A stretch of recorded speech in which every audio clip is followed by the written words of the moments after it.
CHIPS Act and that legislation, it was passed over a year ago by the Senate, and I'm just baffled, right? Frustrated, anxious to see this come across the line as they're now in this conference process, and without some certainty of that, as we said when we announced the Ohio project, we can either go slow and small with the project, and we'll just do a couple of fab modules there this decade, or we can go big and bold and go from 20 billion up to 100 billion. But in absence of certainty of getting that across the line, it just didn't seem prudent, for us to be barreling as aggressively ahead and to send a clear message to Congress. We need this done.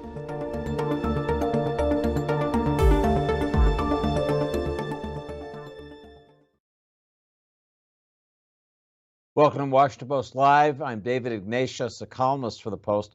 Today, I'm joined by Pat Gelsinger, the chief executive of Intel, America's largest chip maker. We're going to be talking about computer chips and about a high voltage, increasingly high wire effort by Congress to pass significant new legislation to support that industry.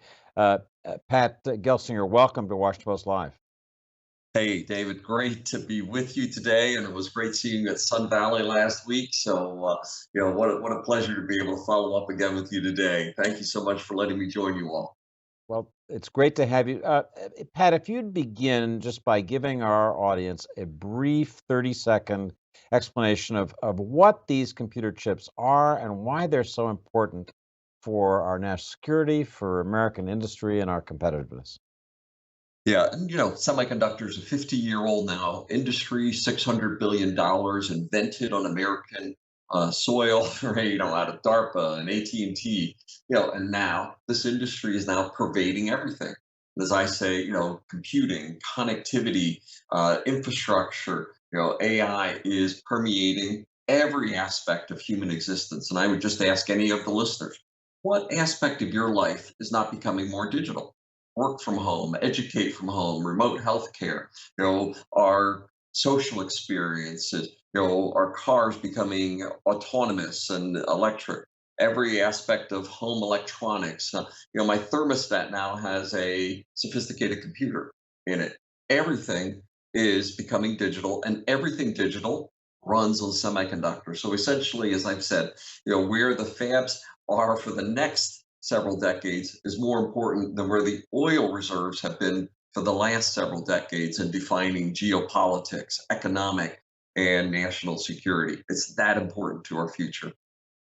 So let's turn now, Pat, to the saga of the CHIPS Act, as it's called. This bill has a number of different names, but essentially it would provide $52 billion in support for your industry.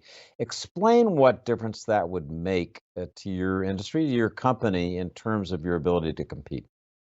Yeah, thank you, David. And, if we were here in 1990, we would have about 40% of this industry on American soil, similar numbers on European soil. So 80% of the world supply in US and Europe, and about 20% in Asia.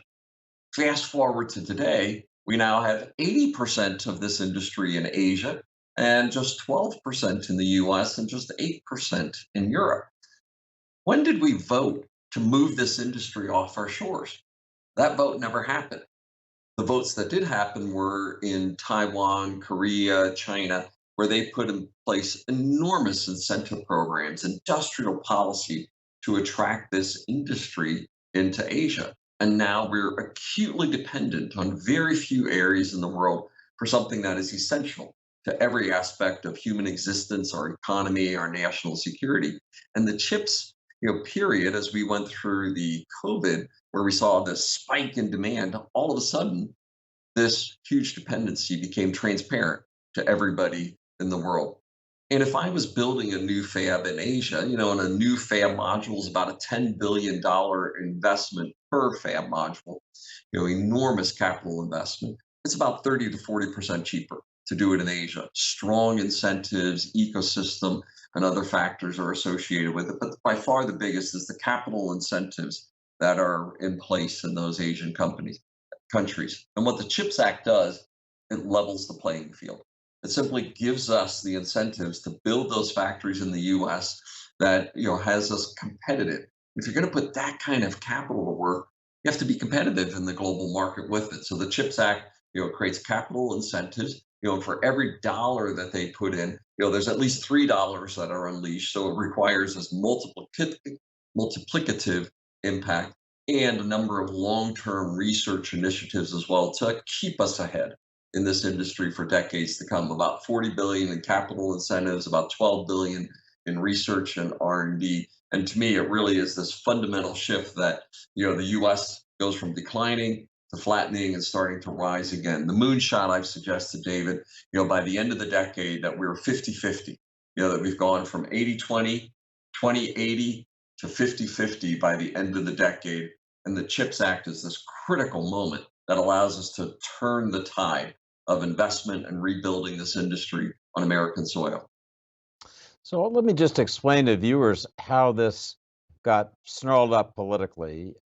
More than 2 years ago, a bipartisan group of senators put this proposal together. The bill passed the Senate in June of last year. It passed a different version, passed the House, I think, in February of this year. A conference began in April, and here we are in July, and the bill still hasn't been passed. You have been monitoring this with intense interest and sometimes frustration. Just tell our viewers where things stand right now, as of today, in terms of getting this darn thing passed.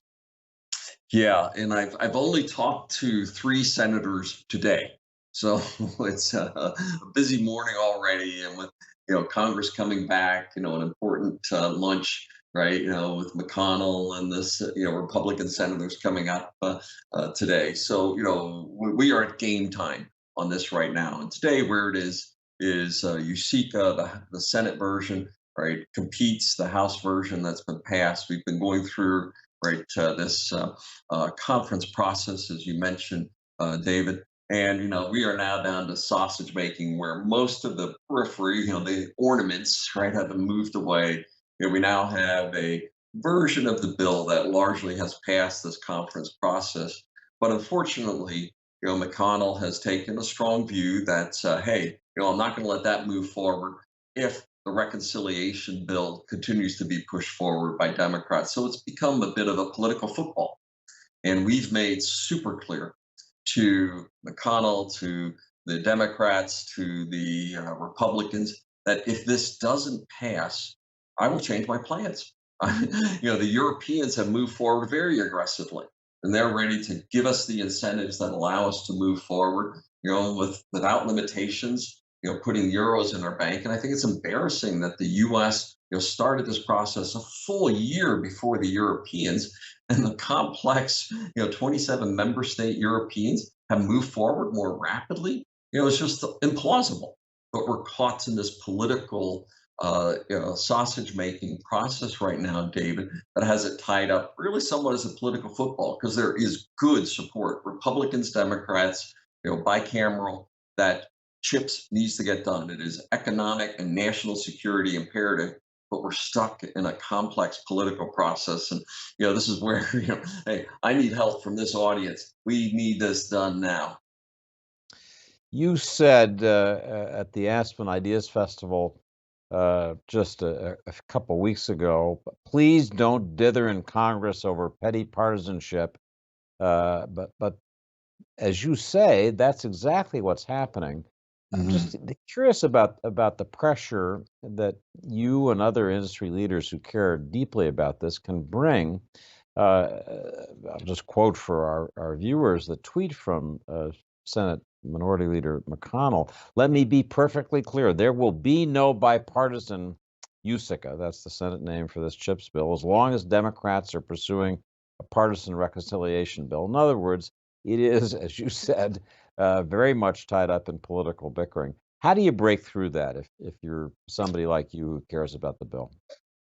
Yeah, and we're working hard, and I just got off the phone with Senator Portman. Obviously, we're building a big plant in Ohio, so he's one of my key leaders on this. Senator Young, and Senator Schumer. Unfortunately, Senator Schumer came down with COVID, so he's, I'll say he's working the phone lines aggressively on our behalf. But they were the original sponsors of the bill. And we are, I'll say, really doing two things. One is we are emphasizing that there are real-time consequences if this doesn't pass. I know I will make a decision to delay our project in Ohio if it doesn't pass. We're going to go forward in Ohio.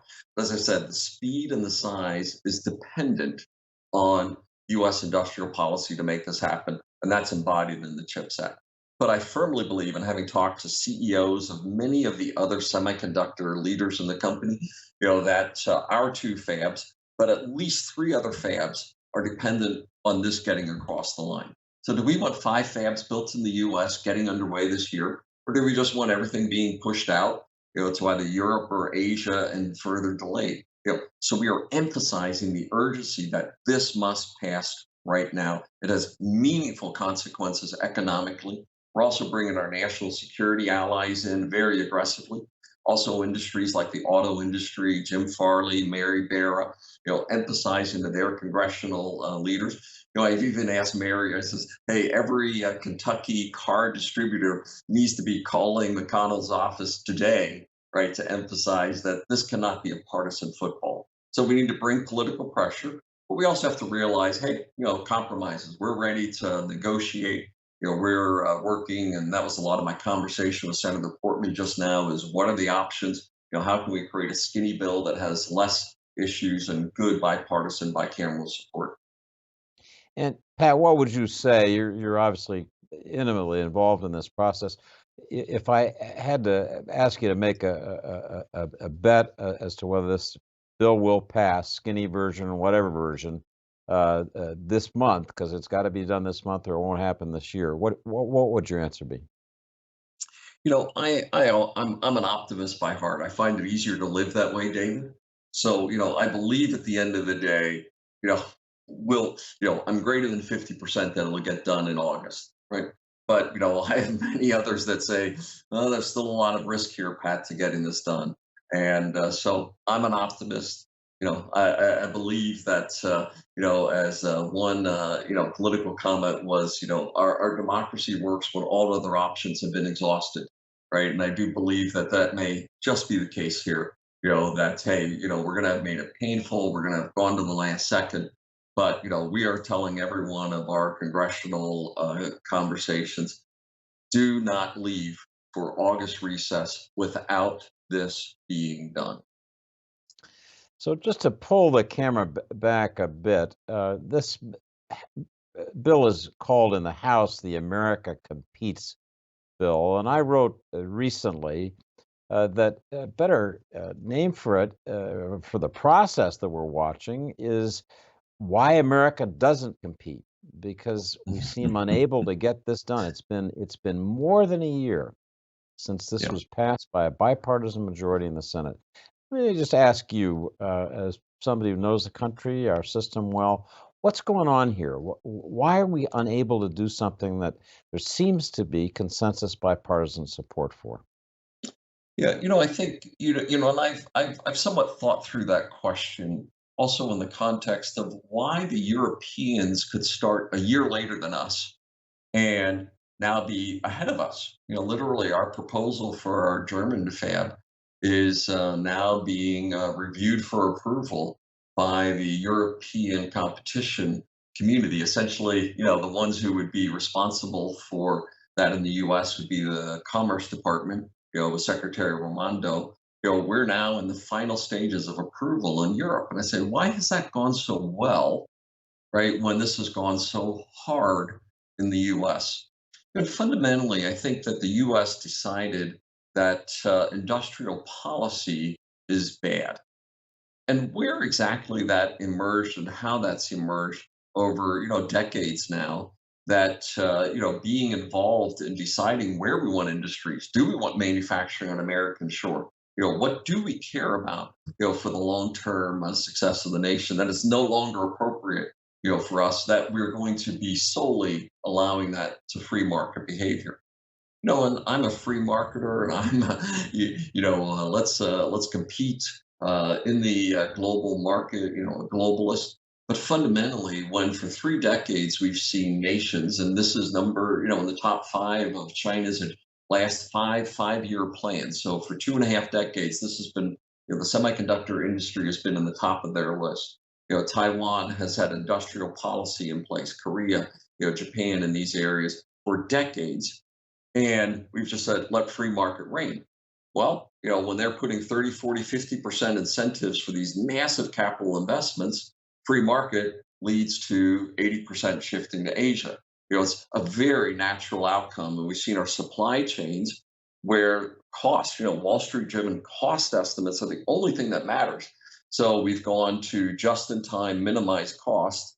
Post COVID, we have to go to resilient, just in case, just in time, the just in case. And I think our aversion to any form of industrial policy has created a backdrop that makes it so politically hard to get anything done versus Europe, where they're very oriented with this idea of industrial policy that we must be taking steps for the outlook of our national interests for the long term. And so much of that is embedded in key technologies and key industries for the future.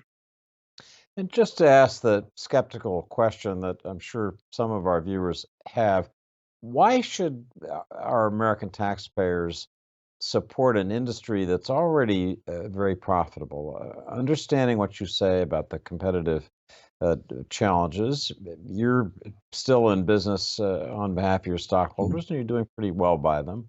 So folks would ask, why should we help you out? And more to the point, I guess, what guardrails would you have in place to make sure that the money that you're receiving doesn't end up going to support stock buybacks or things that make some rich folks even richer?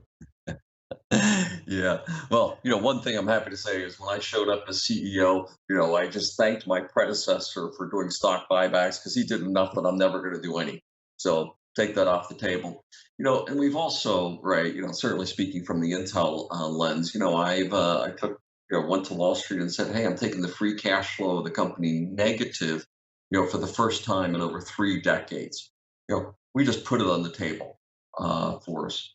No, those concerns, though, I think are very, very appropriate, and I do think there's some aspects of guardrails, that clawbacks, other things, if the guardrails that are established for this aren't exercised properly. So, we're not bothered by those discussions. There's also questions of, China competitiveness and export policies. But the U.S. government has a lot of tools in these areas already. And it's an incentive package. You want to create the motivation for companies like ours, but also companies like TSMC, Samsung, SK Hynix, Micron, Texas Instrument. These companies invest more in the U.S. The fact that we've gone from almost 50% of this industry to 20 to 12% of this industry over 30 years, it's broken. When I had this conversation with EU Commissioner Margrethe Vestager, she says, why should we get involved? The same question, why should there be government subsidies? And she said, we should only get involved where there's market failure. And I said, Marguerite, Europe has gone from 44% to 8% and predicted to be less than 5%. If that's not market failure, please tell me what is. And I think against this, you have to say that generally, free market is the right policy. It is the power of our nation, but that is inadequate when major industrial effects across the world are not playing by the same rules. We need to be building our policies for the outcomes we desire, not just based on a simple policy view that was established 4 decades and was never really negotiated as a policy. It was viewed as an essence of an open market consideration. I do believe that fundamentally we have to say certain technologies, certain industries are critical to the nation's future. But furthermore, it's also critical for our national security, right? Hey, how many F-35s can we put in the air when we depend on foreign chips as well?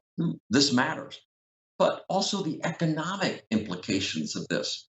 Why did we let so many manufacturing industries, the job creation, This is a great industry. We create wonderful jobs, across the entire spectrum. Construction, leading, construction. Every job I put in place, our estimates show we create 7 jobs in the communities that we're in. We're not building a fad. We are building a small city, David. When we start these types of projects, there is so much economic good, national security good, and long-term policy good. That's why this deserves the support of the United States. In the spirit of self-criticism and a frank discussion of this, I want to ask you about Intel itself. Intel was once the unrivaled dominant force in your industry.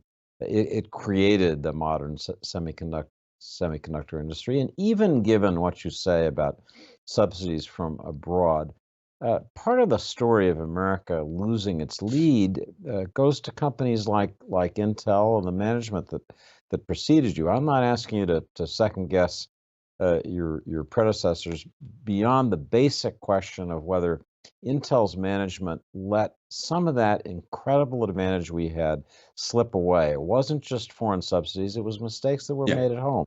Am I right? absolutely. And I'll just say, Intel, lost its way, and we had non-technical leadership of the most important technology company in America for a decade and a half. Some of that falls, the choices that were made, some of that clearly goes to the board of directors and the choices that they made. Some of it was, hey, we tried certain things, we stumbled and we failed on different programs as well. But the confluence of those board decisions, management decisions, technology, stumble, has taken one of the great technology icons of America, and we're not leading anymore. And part of my coming in was to turn the company around. And as I made the decision, I had a great job as a CEO. We just had a great 8th grandchild. Life was good and life was comfortable. And David, when my wife and I made the decision to take this assignment on, we saw it as restoring Intel, the great technology icon, in honor of the founders. I grew up at the feet of Andy Grove, Gordon Moore, Robert Noyce, the icons of the semiconductor industry. I just named a site after Gordon Moore. We're soon going to name one after Andy Grove. We are going to honor our legacy and rebuild this icon. But second, we need to rebuild our supply chains. Clearly COVID has shown that we became, dependent on narrow, fragile supply chains. This is so important to the world. We need globally balanced, resilient supply chains. And third, we need to rebuild this technology underpinning for our great nation as well. And that's why I've taken this job. And it is a big, tough assignment, but it is so critical for the future of the company, the technology industry, and our nation. That, hey, I believe this is where God wants me, and this is the assignment I have today to fix the stumbles that I will certainly admit and yep, Intel, had those, and it's now my job to restore this great company to the leadership position for our nation. I should just note for our viewers that Pat Gelsinger actually was, I believe, a chip designer. You didn't come in on the financial end of this business, but on the technology side. Yeah. In fact, the picture behind me here is the 8486. I'll just turn my camera slightly. On the wall here, that was my Rembrandt, if you could, was my, I was the architect, the designer of that. I did 14 generations of chips for Intel over my career here. I helped to create USB and Wi-Fi, so a technologist, also a passionate, member of the, Intel legacy, and somebody who deeply believes in the national priority that this has for us. I was with the company 30 years. As I say, took an 11-year vacation. It's almost to the day, David, how much time Steve Jobs was outside of Apple. And now I'm back to where I began. I joke, I started here at Intel so young, I went through puberty at Intel, as a young technician as I grew through the company. And now it's a honor of a lifetime to lead this company at this most critical period in history. So this whole debate is about our competitiveness with China. And we have an interesting question from one of our viewers. Ahmet Altekin in Turkey asks, will international trade restrictions, and by that I assume he means things like the entity list designation of Huawei, Mhm, mhm. really help the United States recover competitiveness, or is it just a ploy for creating a breathing space? Good question, I think. Yeah. Are we really going to succeed in this long run competition, or are we just going to get a little jolt of hormones that's not going to get us far enough? Mhm. Yeah, any technologist, will clearly say there is no permanent advantage. The only permanent advantage is continual pace of innovation and staying ahead of competition. So, the real answer to the question is how do you stay ahead? Well, compete long term, right? Keep innovating, keep staying ahead over time. Now, the way the bill is structured, it also complements a number of export policy issues and the $52 billion bill, 12 billion is all about long-term innovation, establishing the National Semiconductor Technology Center for long-term innovation. I think that fundamentally is the critical aspect of the question. Compete, innovate, be ahead for the long term.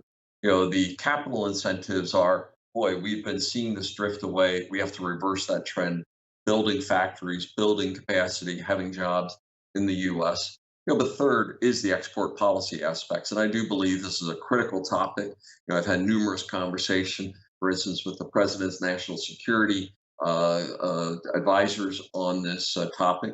And there are limitations on what technologies are available to China and what technologies aren't available to China to establish, I'll say, sustainable, gaps between where they're capable of and where we're capable of building. And I also believe those are appropriate.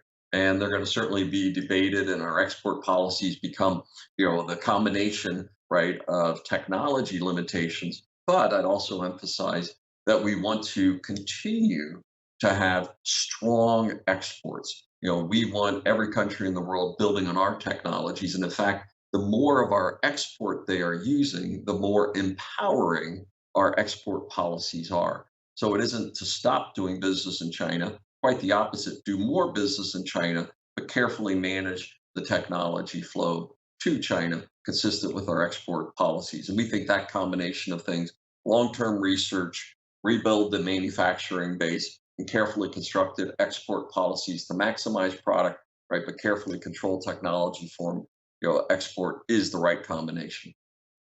So we've talked, Pat, about financial capital and resources. Haven't talked so much about human capital, and I need to ask you, frankly, whether you think the American semiconductor industry has the talent pool to be able to make this competitive leap forward, or whether we need to think about changes in our immigration policies that allow more high quality engineers to come here from other countries. What do you think?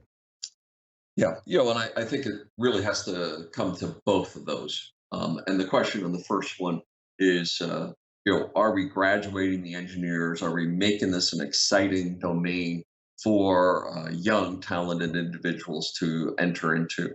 And clearly, since we've announced our Ohio project, for instance, the outpouring of interest, from our top universities, Arizona State, Ohio State University, Michigan State, Purdue, all of these, they are excited to build the semiconductor manufacturing curriculum to build us that long-term workforce. And there's elements in the bill specifically in those areas. We have to be rebuilding those areas of our colleges, universities, also community colleges as well. So clearly, that's a priority.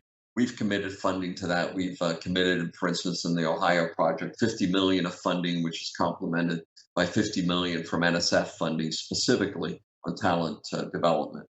At the same time, I do believe our immigration policies, anybody who receives a master's or a PhD from a US school, they can get a green card stapled to it, right? We want the best talent in the world coming here, staying here, And some of the different versions of USICA and competes, in the House and the Senate versions specifically, also include provisions around immigration.